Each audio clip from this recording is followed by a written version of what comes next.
as a fan base, you got to be happy about the fight in this game that your team showed in this fourth quarter to come back. But Josh Allen, my man, you have to make that throw going across the back of the end zone.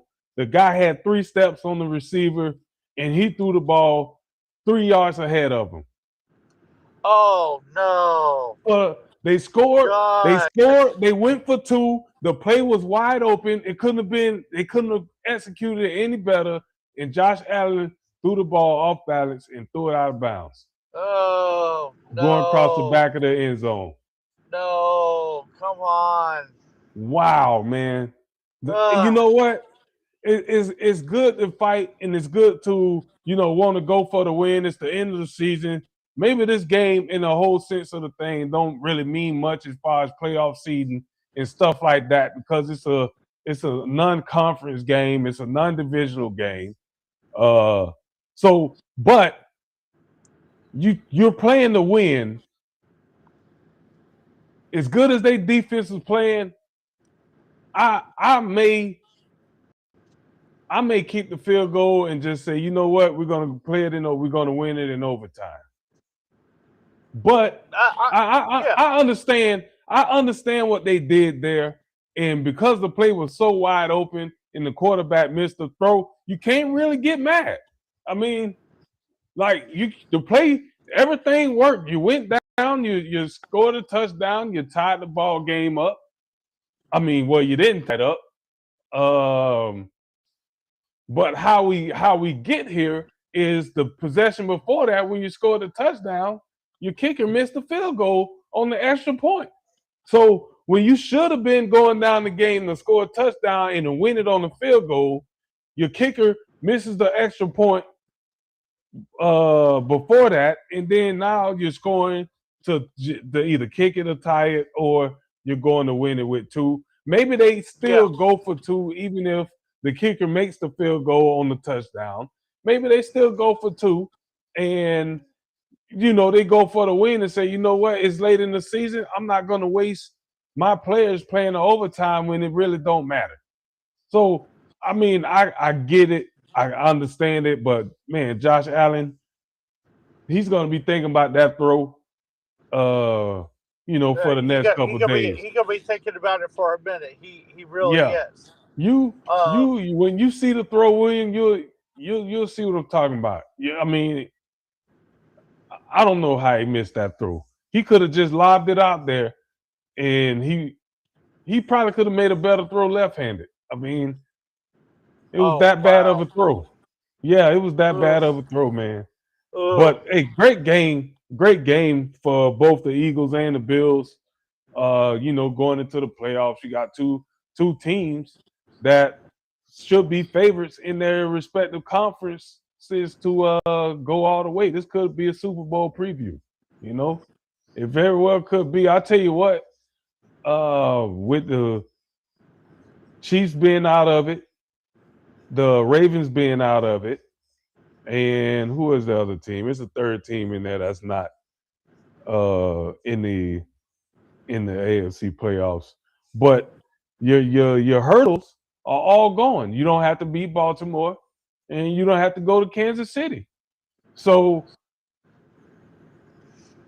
I mean, you still might have to go to Denver, and Denver might be a problem in January. You're still probably gonna have to go to Denver, because Denver is probably gonna finish with the best record in the AFC, and they're gonna have home field advantage, all the way through. So you got to prepare for that. You got to be ready for that, man. But I mean, great games today. We'll get into some of those games here in a little bit, but we talk a lot of Bucs football in the group text, and I want to do some of these video feeds for the Bucs group. So just so they can get a different opinion of what's going on with the state of the team, and what the players can do to, or coaches, or They not gonna listen to us. We the little guys anyway. We're nobody. We're nobody. But at the end of the day, we're gonna talk about it. So Boss Hog had to run. You seen him in there getting dinner ready. So he probably had to Yep. cook for the family and stuff. So we gonna carry the torch for All him, right. and we're gonna get into the state of the Buccaneers, and we're gonna talk about this Carolina Panthers game today, and a lot of the conversation in the Bucks group. So William, you in the Bucks groups, I'm in the Bucks groups. These last, what would that be? 7 out of 8 games we done lost, something like that. I mean, second half of the season been atrocious. We've been easily the worst football team in the NFL the second half of the season. Yep. There's no sugarcoating that. There's no ifs and buts. You can say, oh, but we have talent. Oh, but this player is injured. That player is hurt. It doesn't matter at the end of the day. You put together a 53-man roster to be able to combat against Hey, the Debo, I'll be elements right of the back. season. Yeah. So you do that, to combat against the elements of an NFL season. You have to be prepared and ready to face challenges. Most seasons, you're gonna have challenges, whether it's injuries, suspensions, just the ups and downs, the ebbs and flows of the season. You're gonna have challenges to have to want to be able to, to navigate them, put together the best possible roster you can, attack all your needs in the off season. Not what you want to do, but attack your needs in the off season.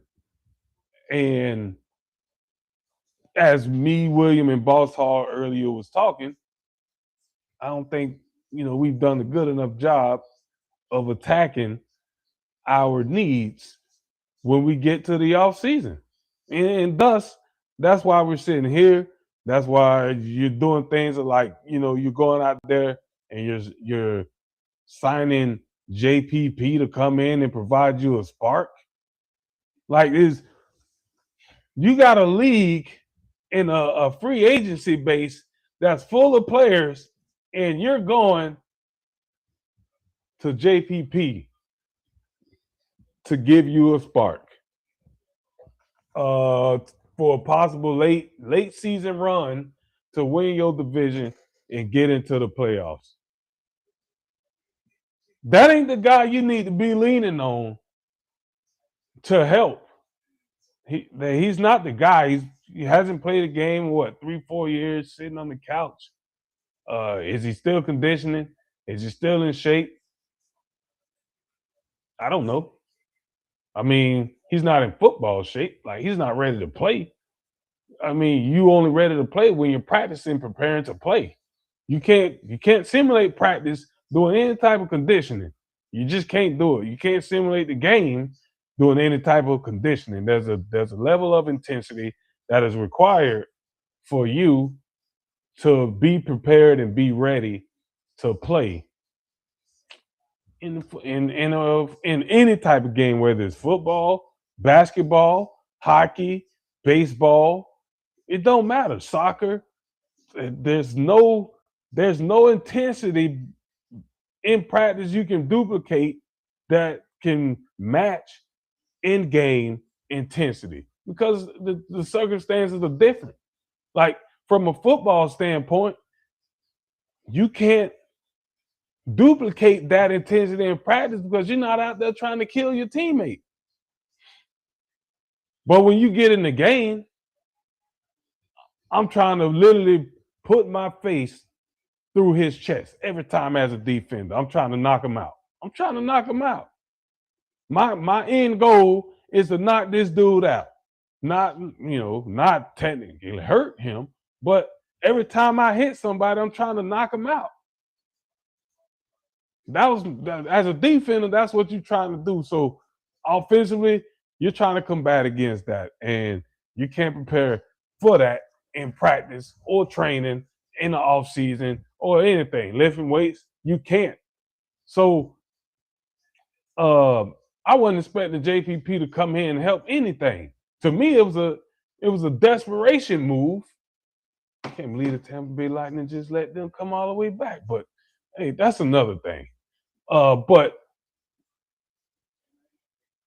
to me, it's a desperation move because you've done a poor job in your scouting and development that you have to lean back on a guy that hasn't played a game in 3 years at least.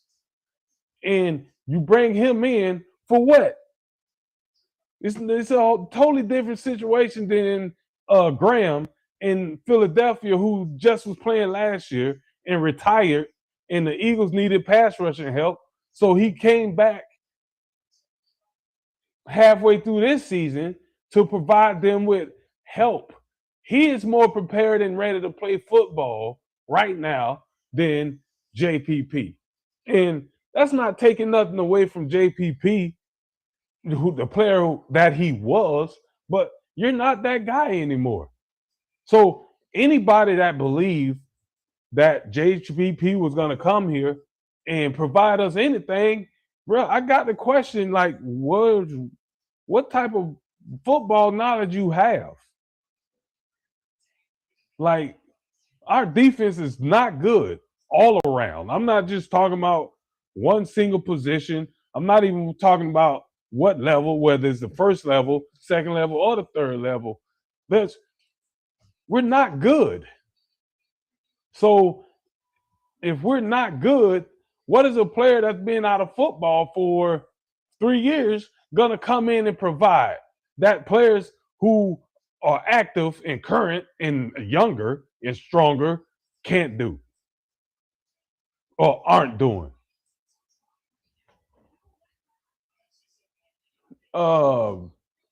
So at the end of the day, man, this season has gone down the tubes. Like, I'm gonna see if I can share my screen here.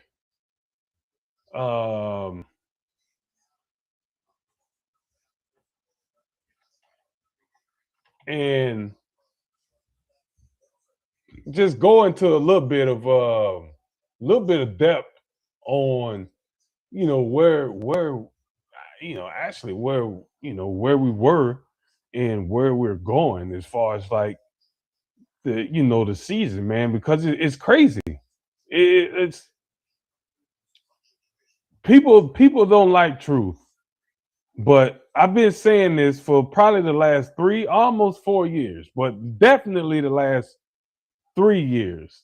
I've been saying that our division, the NFC South, is so bad that we just happen to be the best of the bad teams. Like, this season, the team is going to win the NFC South and not be over 500, I think.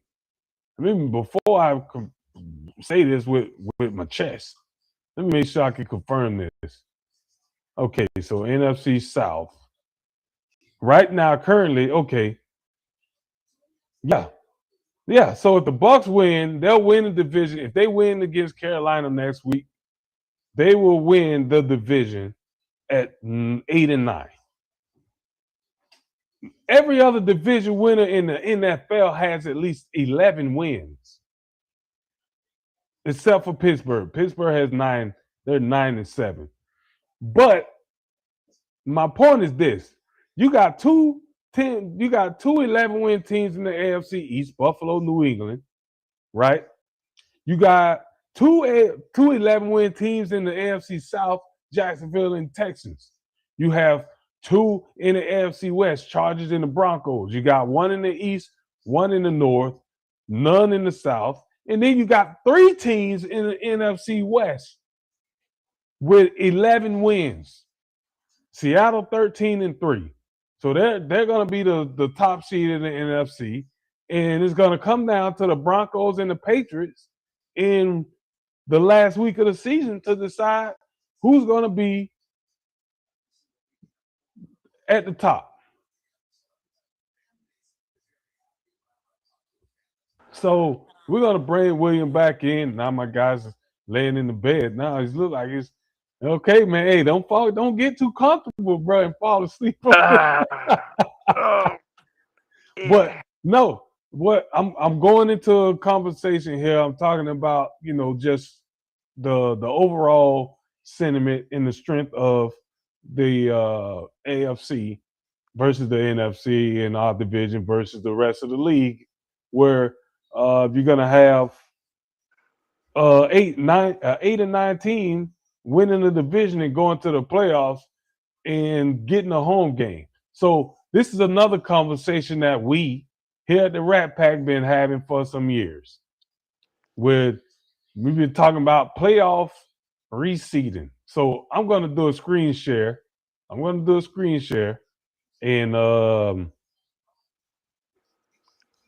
we're going to look at the division, right? Make sure I'm doing this right. All right. So we're gonna look at the division, sharing the screen.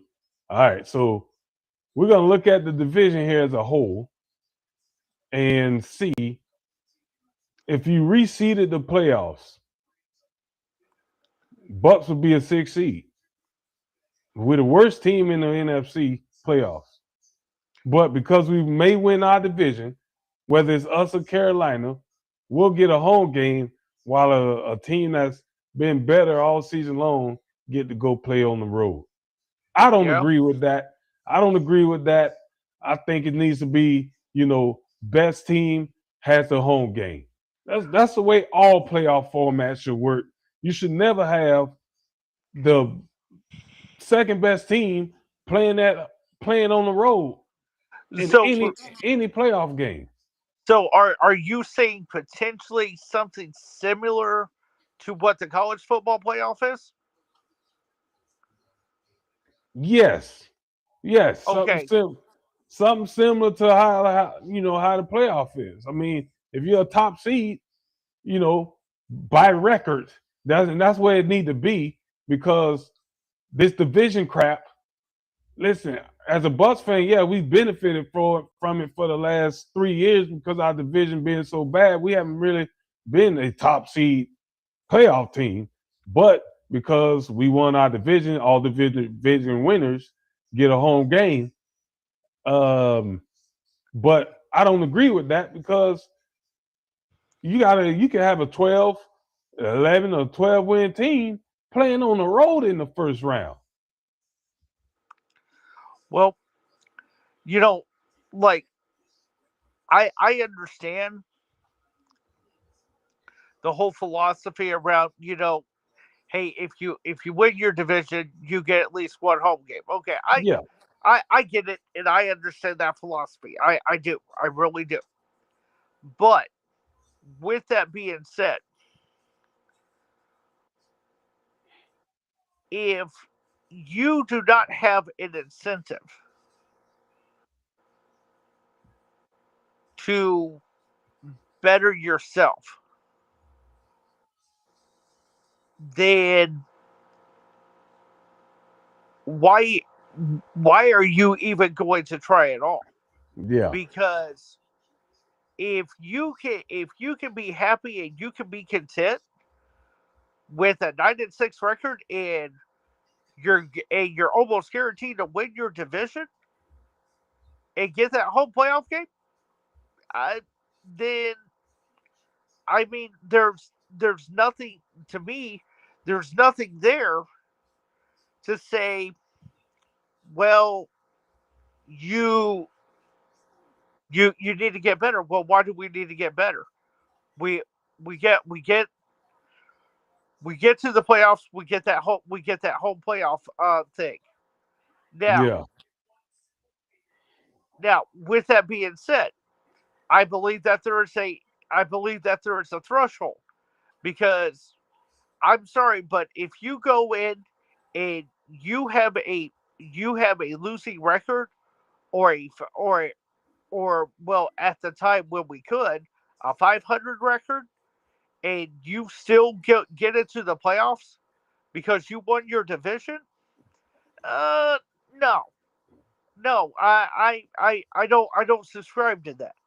Yeah, If you have a losing record and you get into the playoffs just because your uh your conference sucks, I'm sorry, no. You're going to play on the road. Play fair and simple. Like now, if you go into the playoffs and you have a winning record, okay, you know what? Yeah, you got a winning record. You're et cetera, and all that. Then I'm okay with it. But we're talking about the Bucks here specifically. Um, Duke, Carolina and Atlanta are catching up with us. Matter of fact, they've already kind of caught up with us. yeah, And at the end of the day, um, how do I want to put this?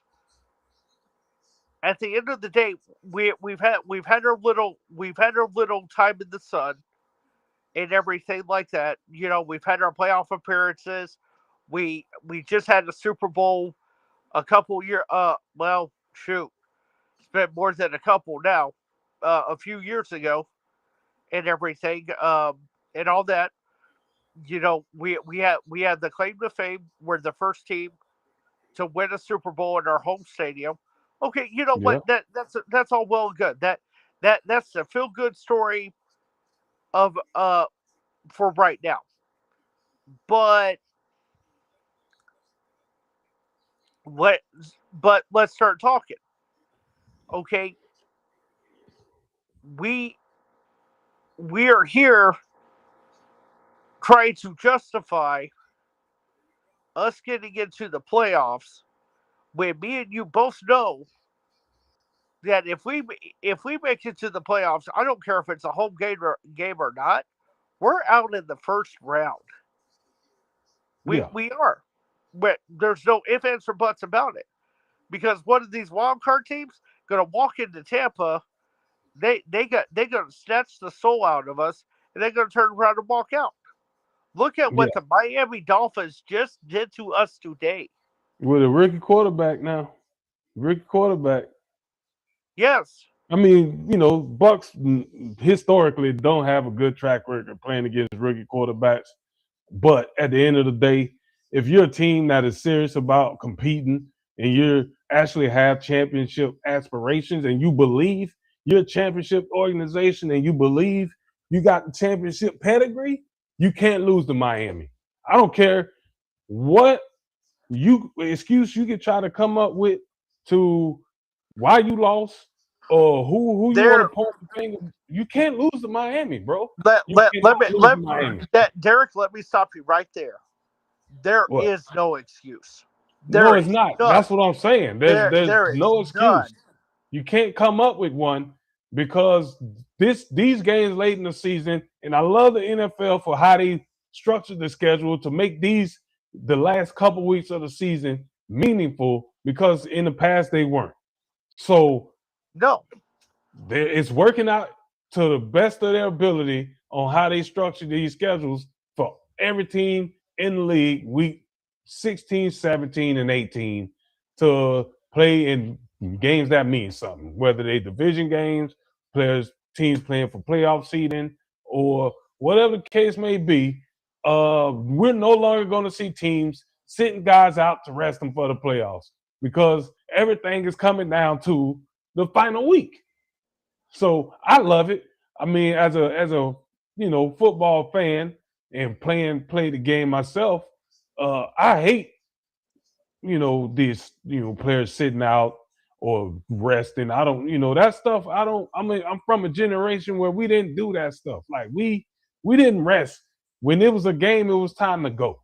Yeah. Whether the game was meaningless in the standings or the game was for the championship, you played, you showed up, and you played the same way. So I don't like the body maintenance and we're resting players for next week. No, man. You either ready to go or you not. So at the end of the day, same thing goes for college. I don't, the players sitting out of bowl games. I hate that too. Like if you're gonna play the whole season with a team and then sit out the bowl game, then I ain't want to be a teammate anyway, bro. Because I want to play.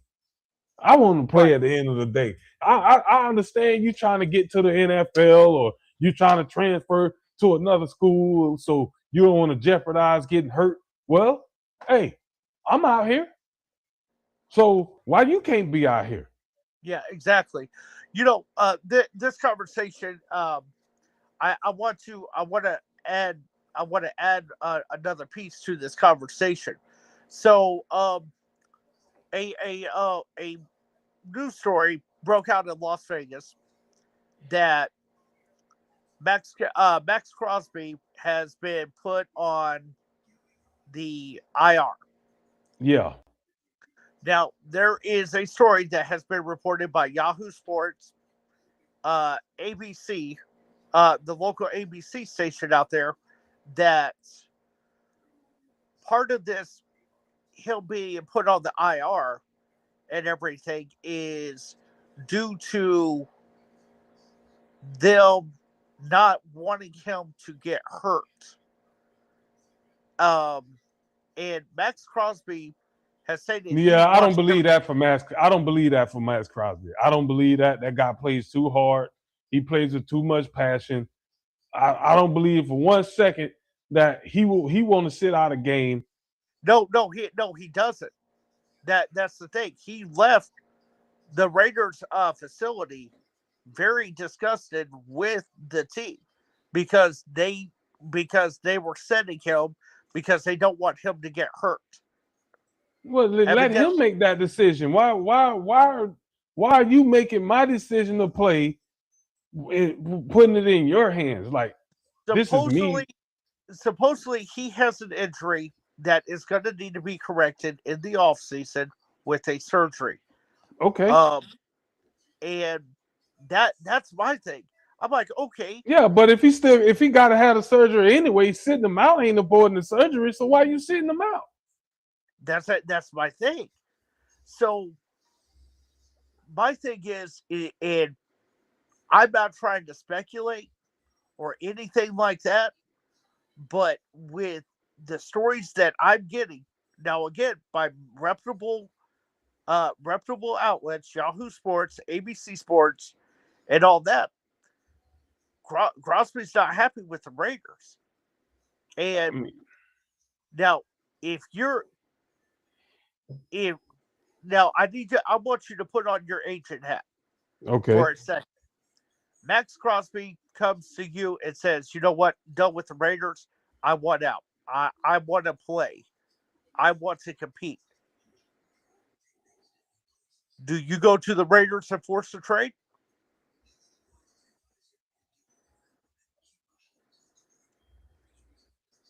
Mm, repeat that again. Let me make sure I'm hearing this correctly. Say that again. Okay, so you're Max Crosby's agent, Yeah. and Max Crosby wants to play. He wants to compete. Yeah. He's dealt with the Raiders organization. Do you go to the Raiders and demand? Nah. Nah. Okay, Because okay, if he wants to play and he wants to compete, and he's not saying, "Hey, I want out of the organization." No, until as an agent, until my guy comes to me and says, "I want out of this organization," there's no reason to go to the organization and try to force a trade. Because obviously he wants to be there. Like, well, yeah, so well, I have a theory on this, and I want you to tell me if you agree or disagree. yeah, Okay, so you're arguably your star defensive player wants to yep, be out there and he wants to play. Now your season is over. Your season has been over for I don't know how long. Okay, you're done. You're done for the year. Okay, yeah, but you set out your star player.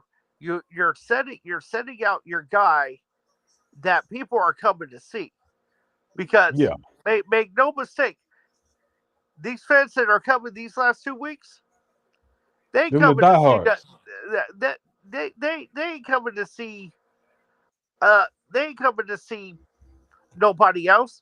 They're coming to see one of two things. If it's their first time, they coming to see that new stadium in Las Vegas, Yes. Yes. and they're coming to see Max Crosby. Yeah, he's Okay, one of the attractions. Yes. yes, but you set them out. Raiders are arguably in shambles. Like, but yeah, you just drafted Ashton Jesse this year and everything like that. Yeah, that's your running back and all that, right? But this is my theory.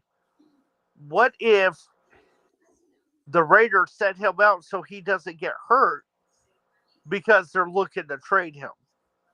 Okay. Now, if that's the case, then it would make more sense what they're doing, or with him. If in the off season they're going to package him up and try to get something for him, then yeah, I would understand from a GM and an organizational standpoint Well, because that what they're doing. that's the only thing, Derek, that I can come up with that makes sense why they just abruptly shut him down for the year. Derek, Yeah, they're looking to trade this guy to get some additional draft picks. Uh, yeah. they're they're Derek. There's no easy way to say this. They're rebuilding. Oh, they've been rebuilding for a while, man. I mean, they've not been in a position to where when they never was through the rebuilding process. They had some good years with Carr when he was their quarterbacking, but even then, they were they were still in the rebuilding phase. I personally, when you're in the rebuild, now I'm gonna contradict myself before I even get my statement out. I'm just gonna let everybody know right now. I'm gonna contradict myself in what I'm finna say. So there's stages to rebuilding. And I don't believe you're truly finished with the rebuilding process until you've won some sort of championship or got to a point to where you're in the championship conversation. Okay, So the Raiders haven't been in any type of conversation when you're talking about winning the division or winning the AFC. So they've always been in the rebuilding process. Now you have a situation. I'm going to use the Bucks as an example of this situation because this is an organization that, yeah, while they're winning division titles, we got all kind of holes everywhere. And if somebody was to say, "Hey, is this a championship team?" I would say no. And then I would then turn and say, "We got some building to do." yeah, We we do. we we we got some building to do. So there's some situations to where you might be good enough to win, but you haven't built the championship. You haven't won that championship. Like with Brady, Brady was the piece. Brady was the piece. Leonard Fournette was the piece. Gronkowski was the piece, and some of them other guys that came when Brady came.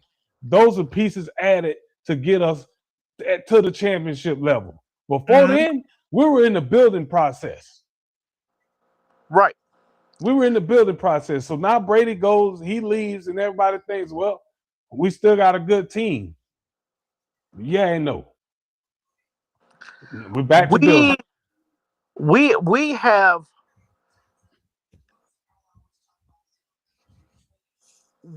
we have a,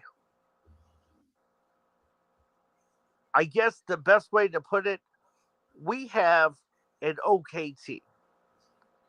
Yeah, And if your team is above a game above 500 or a game below 500, you're just average. That is okay. exactly.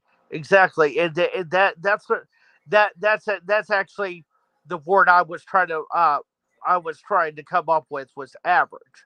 Um, but at the end of the day, we do not we are nowhere close to being ready to go out there and compete for Super Bowl championships. Well, We're, we're, what we've seen over the last 3 seasons is fool's gold. Like you're good enough to win some games. You're good enough to put yourself in position because of your division being so bad. But once you get to the spectacle, which is the playoffs, once you get there, you're either going to be uh, proving that you belong or you're going to get exposed. And then most of the time, we've been exposed once we got to the playoffs. well, yeah, So well, again, this goes back to our defense, and yeah, and and and, that's and been get the problem the whole time is the defense. and see, and everybody wants to know why I'm all over Tom Bowles. It's because of the defense. He's I the captain. well, it's not only that, but Derek, what kind of coach is Tom Bowles? Defense. Thank you. That that right there, that is the biggest reason why I have a problem with Tom Bowles, but it ain't just Tom Bowles. Okay, and that's what I want to make clear.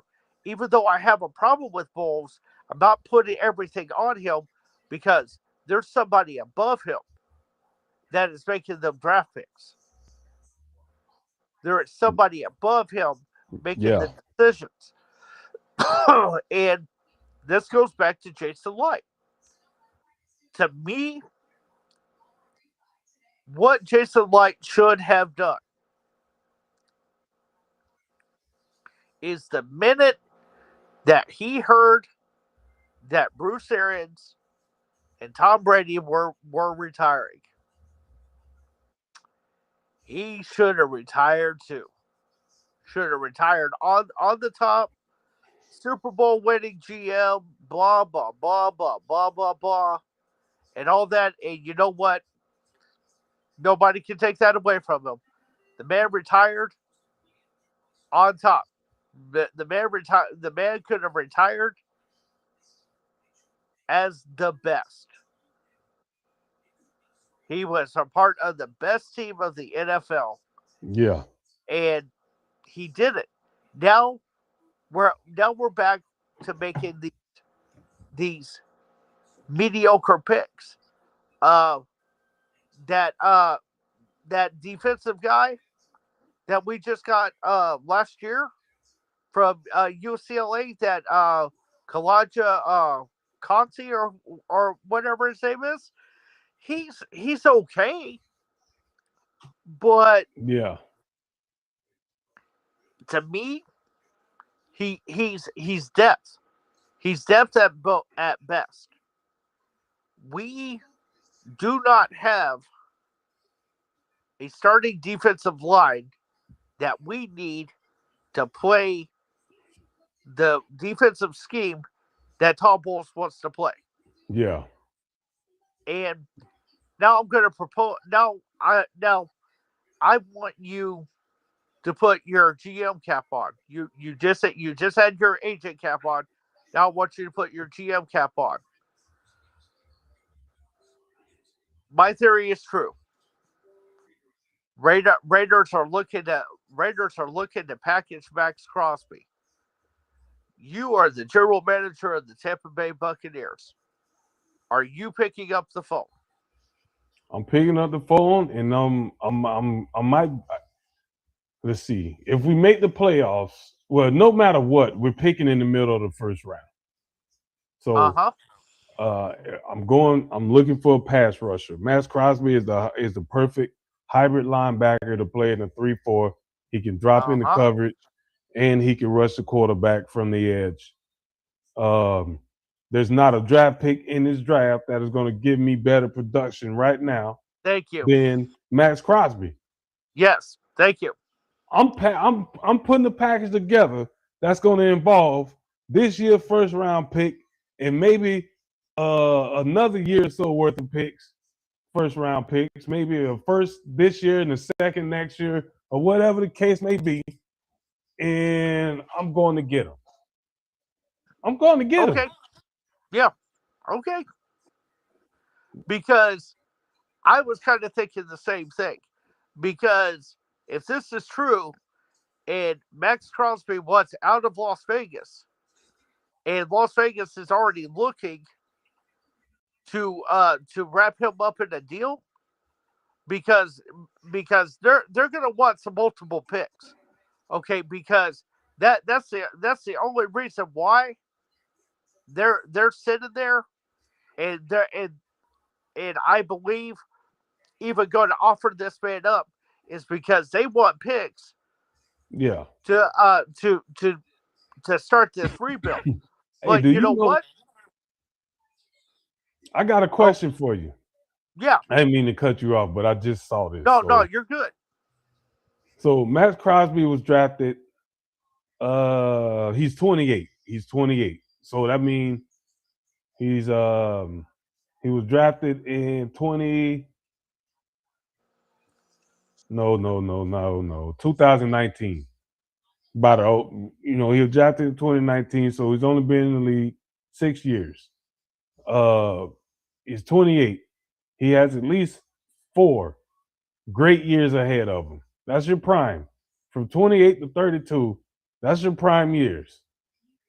So right now he's on a 3-year, $106 million contract with a 91 million guaranteed. He's the highest non-played player quarterback at that time when he signed the deal. Yep. He hasn't played. He's been playing through a nagging knee injury since October. He's got 10 sacks, 73 tackles, and 2 forced fumbles, 6 pass defense. That might be more than some of our cornerbacks. And I want you to think about what you just said. I need you to stop it. I need you to think about what you just said. yeah, You said he did this with a nagging knee with a injury. nagging knee That injury this man, since it, October. it, We're in December, folks. We're in December. That's 2 months he's played on this knee injury with whatever it is, which is going to require surgery. So it's probably like some type of cartilage tear or meniscus tear that he's playing through. okay. So I mean, don't get me wrong, Derek. I'm with you.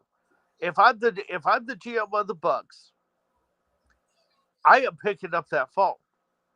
And you know what? I might just go ahead and get a little crazy and offer up 2 first round picks for him because yeah,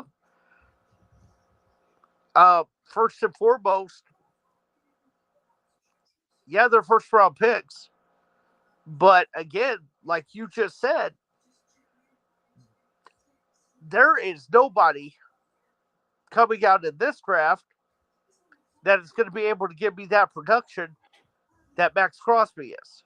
No, none at Yeah. all. And on top of that, you're putting a defensive end on that line. You can match him up or you can put him on opposite sides of Vita Vea. And I mean kind of fill in the holes. Now,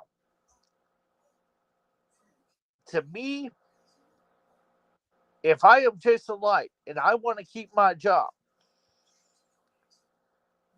and I officially hear that Max Crosby that the Raiders are listening to phone calls for Max Crosby, I'm picking up that phone. And I am not calling until I get somebody on the other line. Because at the end of the day, if you want to know what our big, if you want my honest opinion, our biggest problem isn't our defensive secondary. It's It's our not. pass rush. They can't Exactly. cover for 10 seconds. So I mean, everybody want to talk about, the Bucks secondary is trash. Listen, I'll be the first to tell you there's some guys back there that's not that good, but they're not as bad as it looks either because we can't get to the quarterback. So in the NFL, most quarterbacks have between 2 and 3 seconds to get rid of the football. Uh huh. 2 and 3 seconds. With us, it's like With 5 or 6. us, it's double that. We're not getting to the quarterback. We're not even getting him off of his mark. We're not creating pressure. Even when we bring the blitz, we're not like really getting there. So now the defensive backs has to cover for twice as long. These NFL wide receivers are too good to give them 4 to 6 seconds to get open. Well, that's my biggest thing, because don't get me wrong, but like I said earlier in the show, our defensive secondary is hot garbage. That it and that doesn't mean that I don't think we have one or two guys that are worth keeping, because I think we do. But again, even with it being a hot garbage, I do not think it's our biggest hole. I don't think it's our biggest problem. Our biggest Yeah, problem is our pass rush. Now, yeah. now the second thing, just like you said, um, we have other holes. And Derek, me and you, we have talked about this several times. Okay, our three biggest holes: defensive line, defensive secondary, and offensive line. That that that right there, though, those are our three biggest glaring holes. Now, with that being said, if we have the potential to fix or to start fixing one of them problems, Mm-hmm. yeah, we need to be on the phone. And then there's that guy, uh, what's his name, Hawkerson from Cincinnati. Yeah, Yeah, yeah. I, I'm sitting there and I'm making a phone call about him too. yeah. And I know what people are going to say. Oh well, you're just going after the name. No, I'm going after the production. Okay, the production that Max Crosby just put on the field this year, that's We better don't we than. don't even have a 10 sack guy on the team. No, we don't. And and this is my other thing. Our best defensive player do don't have much longer left, and that's Levante David. Matter of fact, I'm telling you this right now. And if he does it, we're going to be in some real trouble. But if I'm not mistaken, Debo, this year is Levante's last year on the Yeah, he only contract. he only signed a 1 year deal in the offseason. So Uh huh.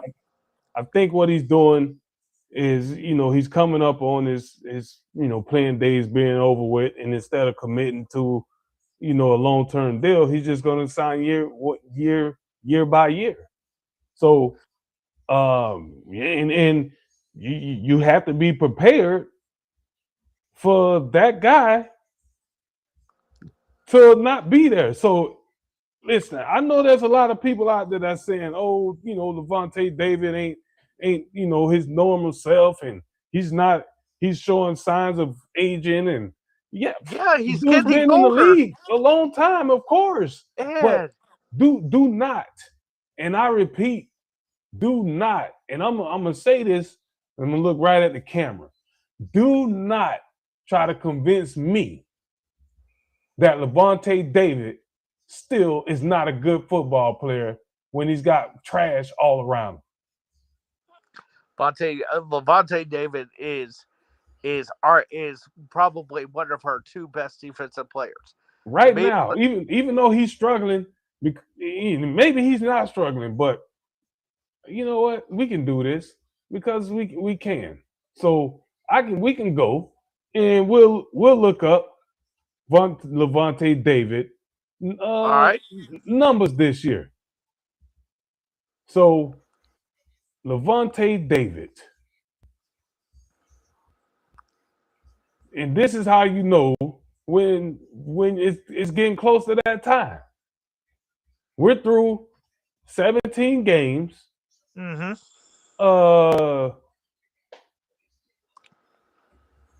Normally in 2024, he had 76 solo tackles,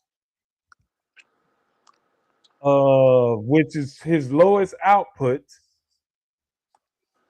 He's only had 2 other seasons where he's had less than 76 tackles.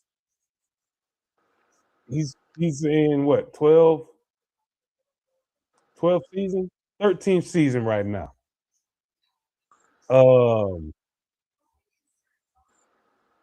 He has 3.5 sacks, and I'll put it on the screen here.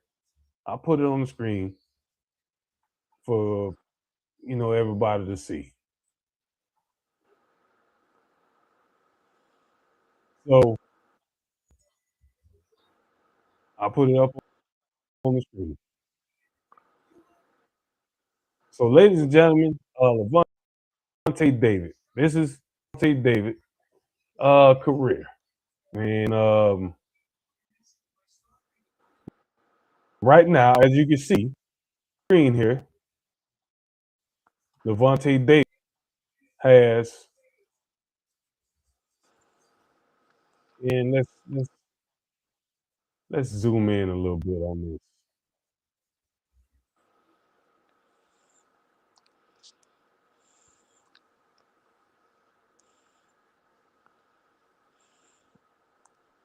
All right, so Levante David for his career has like I said, 2 seasons where he had less than 76 tackles. That was 2016. This is solo tackles. 2016 and then 2021. That's it. This season he has 56 and he's got 1 game left. So unless he gets 20 tackles solo next game, that'll be his career low. In his 13th season, to me, I'm not, that's not bothering me. That's not bothering me because at the end of the day, the guy's played a Hall of Fame career.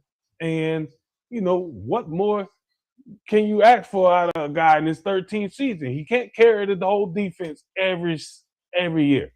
And there's bigger Nope. holes in defense than just Levante David. So we can put eyes on Levante David and we can look at his play on the field and say, oh, he's slipping. But show me another player on the field that's not playing bad.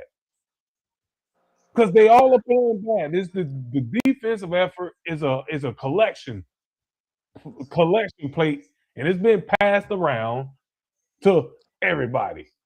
There's one player, and a lot of people not gonna believe this. There's one player that is having a top season in the league this season for the Bucs on defense. And his name is Jamal Dean. Yep. And he took a pay cut this previous offseason to free up money on the cap and turn around in doing that is almost having a career year. Well, but if you look at our secondary as a whole, trash. But if you want to, really look at it and pinpoint, okay, this player is actually having a good season. He might be the best player on our defense this season. It's probably not a might be. It's probably he's been the best player on our defense all season. And right. Vita Vea, obviously, because he does what he's supposed to do, but he's one defensive lineman. He can't do everybody else's job. Mm-hmm. So at the end of the day, David is already, I've been saying it for a long time. He's really playing out of position in this 3-4 defense, but he's doing it. He's not an inside linebacker of a traditional 3-4 defense. Right. So for that, he's doing fine. Now, he won't be the reason why anybody get fired in his offseason. If it come down to that and coaches get fired, it won't never be because of David. But as a whole, David has, total tackles. He's over 100 tackles for the season. Now, 3.5 sacks, 2 forced fumbles. He's always done that his whole career, forced fumbles. Got a fumble recovery, has 1 interception, and 3 pass defense. So you said Max Crosby has 6. Levante David has 3. Now let's do something else. We're gonna go to Buccaneers stats. We're gonna see how many pass defense our defensive backs have. Because meanwhile, while you can't, obviously they haven't played well because our pass rush isn't good. Pass defense shows which guys are actually doing their job.